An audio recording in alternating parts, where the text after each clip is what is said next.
you're in a control room, you make decisions on what you're hearing through those speakers. You don't only make volume decisions, you make texture decisions. Bass, mid-range, treble. So you can understand that in the control room, you would want to hear 10,000 cycles exactly as it was on the tape. So you can make a decision. Well, what if in the control room you had a little bit too many bright surfaces? So when 10,000 cycles come out of your speaker, the bright surfaces in your control room boost that frequency a little bit. Let's just say by 2 decibels. That means that now you're hearing 10,000 cycles in the control room 2 decibels stronger than it really is on the tape. Because the control room environment has colored the sound to make it not what's on the tape. It could either cut back bass frequencies. Maybe you could hear 200 cycles at -4 because something in the control room ate up 200 cycles. But on the tape, bass is at 0, but to your ears, it's now at -4. And now you're making a decision to go to the bass and boost it. And that 10,000 cycles that it was 2 decibels quieter, you're saying, well, I got to boost 10,000. Well, now what you've done is you've really put too much of the 10,000 on your mix and certainly too much of the 200 on your mix. 4 decibels too much if your ears are accurate. So that now when you take your mix out and go someplace else in another room and listen to it, you're going to hear too much 10,000 and too much 200. Because the control room that you made the decision in colored the sound because of the acoustic properties in the room. You have to get a spectrum analyzer, which is a device that reads the frequencies that a microphone would put into it. And that spectrum analyzer has a way to generate noise at 0 VU, meaning noise at that 0 volume level. And it puts it through the system, and it plays it back through your speakers. Now what you have is you have a microphone like this, where your head would be if you were doing the mixing, right in the exact stereo spectrum.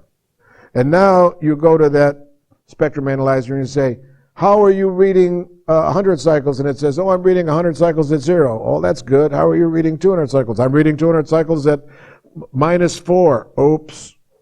Something is eating up 200 cycles in my room. Now, if you have the ability to fix that physically, meaning change material on the walls or structure or whatever, if you can change that so that you can raise that 200 cycles up that 4 decibels, then you do that first. If you do whatever it is you're going to do and you only could raise that 2 decibels, that means that there is still a 2 decibel discrepancy between what is in your system and what you're hearing in the impure room. So now what you have to do is you have to get a graphic equalizer. I would take the output of the mixer, put it into the graphic equalizer, take the output of the graphic equalizer, put it into your power amp. We go to 200 cycles and we boost it by 2 decibels. Now, when the microphone hears the 200 cycles coming out of the speaker, it's hearing it at 0 because the graphic boosted it before it got to the amp, before it got to the speakers, and made up for the problem in the room. You need to do that with all the frequencies with this spectrum analyzer so that in your room you are hearing all of the frequencies from 20 to 20,000 exactly flat the way they're supposed to be in the system.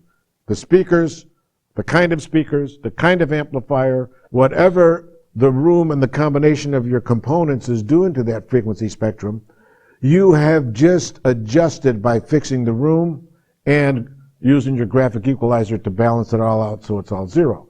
Now when you hear something, you can be sure that if you're hearing too much at 200 cycles, that you can boost a little 200 cycles on your mixing console and say, oh, I need a little bit more 200. Yeah, now it sounds good. And you take it out of here, and 9 times out of 10, it'll sound pretty much the same, although now you got to worry about the room you're listening to when you go listen to it. You go listen to it in your stereo system, then you want to listen to it at your friends. Then you want to listen to it in the car. Then you want to listen to it someplace else, a different kind of system, so that you get a better idea of, wow, I see I got to make it so that it hangs good in these other spaces, not just in a perfectly balanced room. That's the chore that you're heading into. A good mix engineer has a CD with mixes that they know. They know every part of the sound of that mix. And then they'll bring that CD or whatever into a new control room, and the first thing that they play in there is that mix. So they say, oh, I can hear this room is a little bottom heavy. So now they know how to deal with that room.